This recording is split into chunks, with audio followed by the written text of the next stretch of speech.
it's Hailey, and today I'm going to be talking about TikTok and book talk in particular, and whether the books that are recommended constantly on there are really as good as TikTok says they are.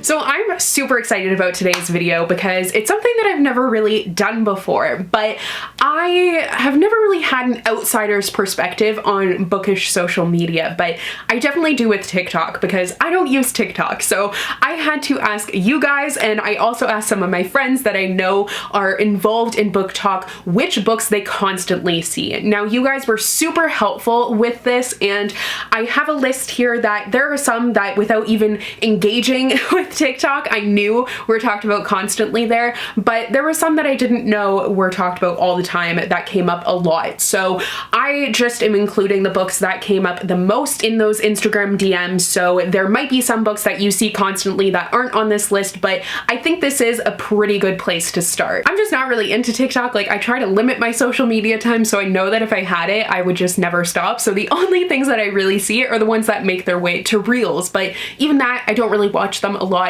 unless they come up on my newsfeed or anything, because I don't really go on my Explore page a lot. But when I did my video for Bookmas talking about the most hyped books of the year, I noticed that there were a couple of books that were mentioned that were more popular like back in the day on BookTube and on Bookstagram and stuff like that. And I was like, it's weird that so many people talked about them recently, but then someone mentioned it's because of TikTok, and it like opened a whole new world to me. I was like, that makes so much sense. So I think TikTok is a really great platform for book recommendations. Like, they're quick, they're snappy, but I see a lot of books that are recommended a lot, and I want to talk about my personal opinion. So this is just my opinion, whether I think these books really live up to all the hype that TikTok has been giving them. Obviously, you might have different feelings than me, but I just thought this was really interesting because they are books that I have read way back in the day. None of them are really things that I have read recently. So we're going to be going way back in time with a lot of things that were hyped up a while ago on BookTube. I do have plans to do a reading vlog where I read some of TikTok's most popular books that are recommended all the time. So one is, I think I'm gonna get that new Jennifer L. Armentrout because I've seen that one come up quite a bit. And then also Song of Achilles is recommended quite a bit. And I forget what else I was planning on reading for that vlog. I don't really know, but I do have a list for that vlog actually. But today, let's get into, finally, because that was a really long intro, I'm sorry, whether these books are really good. So without even going on TikTok, the book that I knew was the most recommended, or really the author, is Sarah J. Maas. Sarah J. Maas just has a way of going viral, to be honest, and she has like, oh my gosh. I'm sorry, I didn't mean to throw that. I'm not mad at it. Anyways, she has a really dedicated following that just keeps growing and growing and growing. And I haven't read her most recent book, which is her adult fantasy, Crescent City, but I have read the Throne of Glass series, apart from the last book, I know, and I have read A Court of Thorns and Roses as well. And do I think these are worth the read? Yes. Do I think they're overhyped? I think they can be a little bit, just because it's one of those books, like with that hyped books video, every time someone said Sarah J. Maas, there was like an eye roll emoji next to it, because I get it. It's one of those books that you hear about so much that you're like, okay, I get it. People love it. But I get why it's like that. It is really super addicting. She is a great writer, and as much as there are issues with these series, they are just really, really addictive to read. They are just something you can't really stop with once you start, and you want to know what's going to happen, and there is so much going on. There is a great romance in each of these, and you don't really know like which way it's going to go either, so you're kind of kept guessing. And there also is a lot of political intrigue, so it's not just a one-layered story. Even though these are completely different worlds and completely separate, I think each of them managed to suck me in and totally encapsulate me in that world, and I think that's what she does best. She completely like grabs you and doesn't let go until you're done with the book. So totally understand why these get so much love, and I do think that they deserve the hype.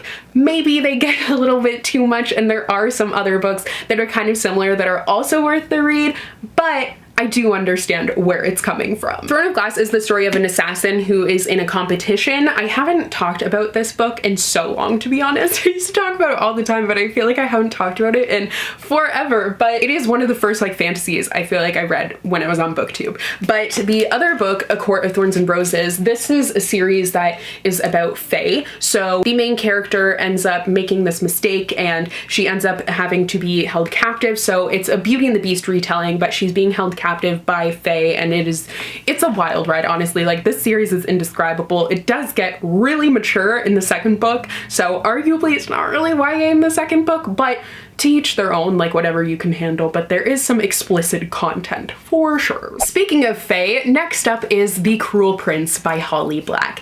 This is not only a series that is hyped up on TikTok, like every single book at here actually this is true of. These aren't just books that have been hyped up on TikTok, they also have had their shining moment on Bookstagram and on BookTube, but this one went like wild. It was absolutely everywhere, and I have read the first book of this series, but I haven't continued with it yet. So do I think that this is worth the read?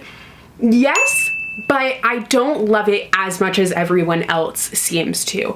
I think it was a really cool and engaging fantasy story. You have the world of fae being mixed with like the modern world, and you have a mortal character who is getting all wrapped up in that. And there is a lot of that political intrigue you would expect from that, the whole fae world. And I did like that clashing of like the world that I know with such a unique fantasy, but I just think this one was a little bit overhyped for me personally. So I would say just maybe lower your expectations a little bit. I think everyone was just going wild for it, so I was thinking it was going to completely blow me away, but I don't regret having read it. It's just not my favorite fantasy ever. I do understand though, a lot of people are super into the romance of the series, and that, like, I thought it was good, but I didn't love it, so I think that might be part of it too. A lot of people are obsessed with that romance, so that I can understand. Next up is actually a book that I read recently, and I am glad that it has been getting hyped up a lot on TikTok, so obviously I do think it's worth the read, but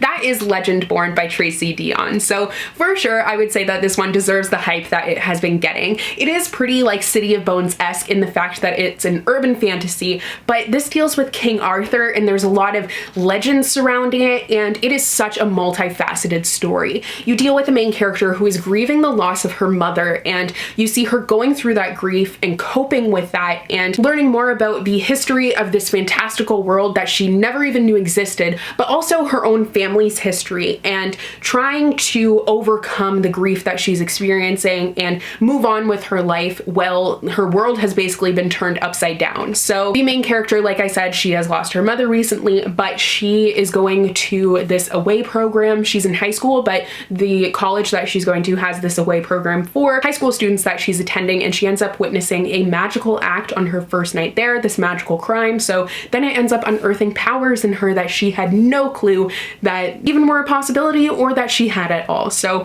really interesting story, and I'm super excited to read more from this author and the sequel for this for sure. But this audiobook took me forever to listen to, as you guys probably know, but once I finished with it, it was entirely worth it. So definitely a great one. Next up is Six of Crows by Leigh Bardugo. So I'm sure you guys know, if you watch my videos, I would definitely say that this is worth the read. I love Leigh Bardugo, honestly. She is my favorite author. I love her writing, love her characters, everything about it, just so great. And Six of Crows is one of my favorites by her. Particularly Crooked Kingdom, I think, is my favorite, but the Netflix adaptation that is coming out for the Grishaverse, I am so excited for, and it's actually not that far away, which is equal parts terrifying and so exciting. But Six of Crows just has this like ragtag team that is going on a heist, and it is high stakes. You have great characters, you have a lot of different relationships, and kind of everything that I want from a fantasy. Keeps me on the edge of my seat, has some great romances, and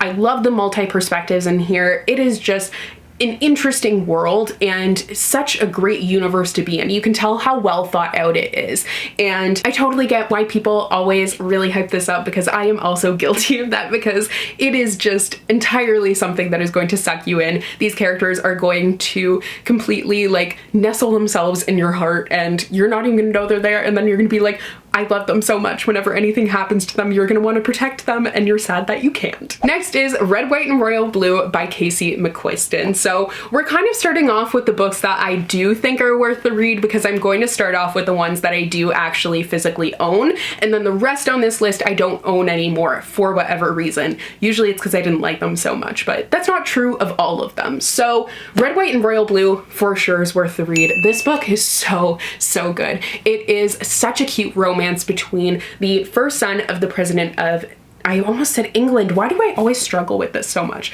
The first son of the President of the United States and Henry, Prince of Wales. Whew. I literally just filmed a video where I was talking about this book, and I also struggled so much with that, but it is the most lovely romance. I love it so much because it has some political things going on. There's a lot of really great social commentary, but it is also hilarious and adorable all at once. So it has a lot going for it, and there's totally a reason why no one can stop talking about this book, because it really will sweep you off your feet. Like, I thought there was no way it was going to live up to the hype, but it truly did, and I fell in love, and I think you will too. So definitely worth the read. And the final one that I still own is the Selection series by Kiera Cass.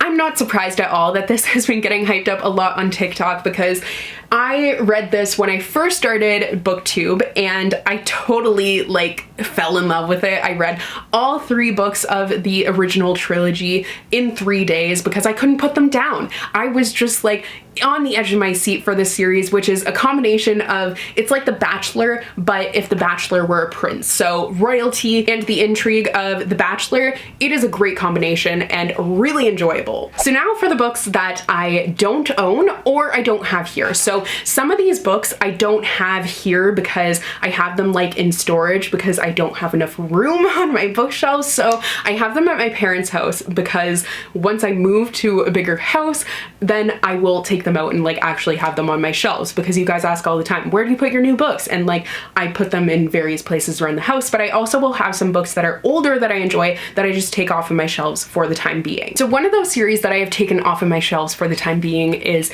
anything by Cassandra Clare, but particularly the Infernal Devices and City of Bones, what's it called? The Mortal Instruments series. Wow, I blinked there. Sorry. So Cassandra Clare has been hyped up forever, and I feel like those are the first fantasy books that I ever really remember reading, and I fell in love with them when I read them. So I do really understand, but personally, I do think the hype is a little bit much because it can be so intimidating. It's like Sarah J. Maas, you see it everywhere, and it's this giant universe. There are so many books in that same world, and for someone like me who doesn't really like really long series, I think it's worth the read, but go in cautiously because it really can be intimidating how much people absolutely adore it. Next is Red Queen by Victoria Aveyard. So this book was super hyped up leading to it coming out, and I remember it was years ago, and I remember them actually having it out at Costco early, and I was so excited, and I read it, and this one I don't think is worth the read.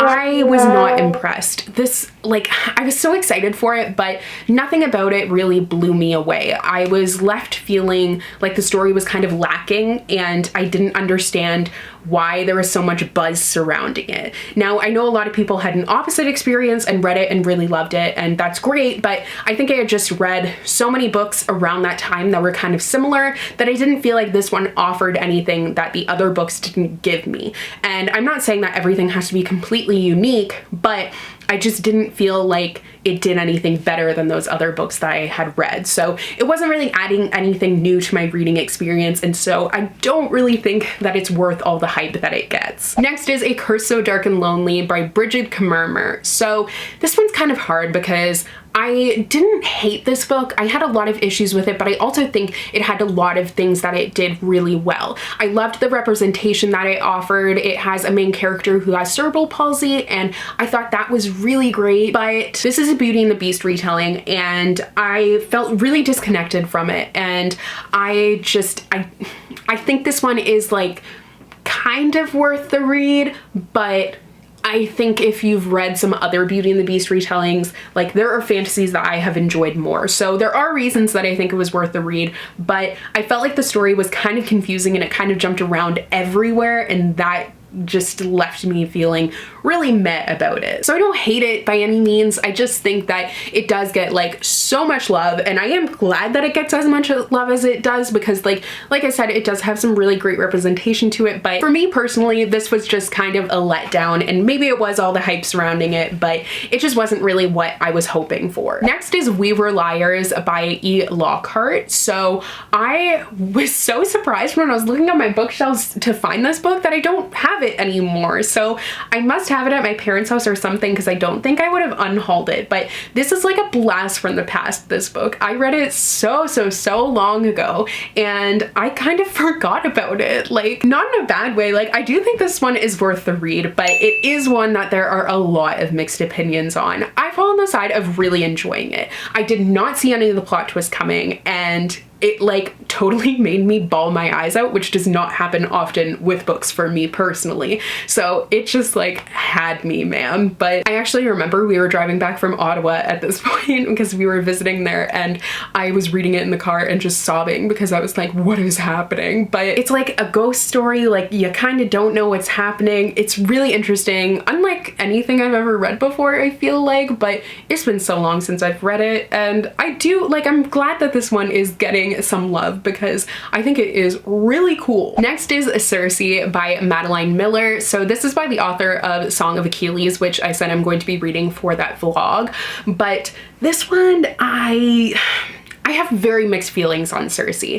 I think this one, if you really like Greek mythology and you're really into mythology in general, then absolutely it's worth the read. But I think if you don't really have a basis of knowledge in mythology, you might be kind of confused, and then I would say it's not really worth the read. So for me, I didn't really know a lot about mythology going into it, and I found myself very bored the entire time while reading it. So it's the story of Circe, and that's just who you're following. And it gave me an interesting backstory, but like there was just a lot of characters and I was kind of confused. So I think that might just be a me problem, but like I said, this is just like my personal opinion. So it really depends on how you feel about mythology, and if that is something that you really like, then definitely give it a go. Next is They Both Die at the End by Adam Silvera. I tend to have really mixed feelings on Adam Silvera's books. They just either work for me or they don't, but They Both Die at the End I think is worth the read. I did really like this one. It is a story where you get a text message the day that you're gonna die,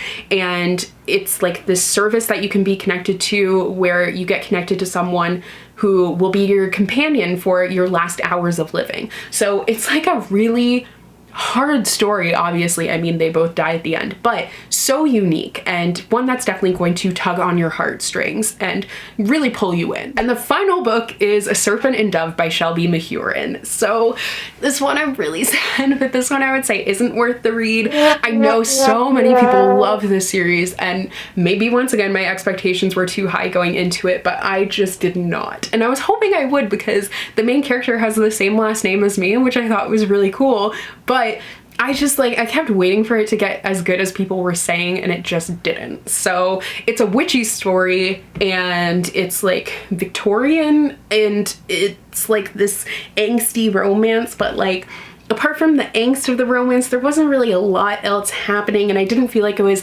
enough to carry me through the story, so I unfortunately didn't really like it. I'm sorry. So that is all for TikTok books and whether I think they are worth the read or not. Please let me know what other books you see on TikTok all the time. I found this really interesting, and if you wanted me to do another version of this, I can do that for you guys because I thought it was really fun. But thank you guys so much for watching today's video. I hope you enjoyed, and I will see you in the next one. Bye!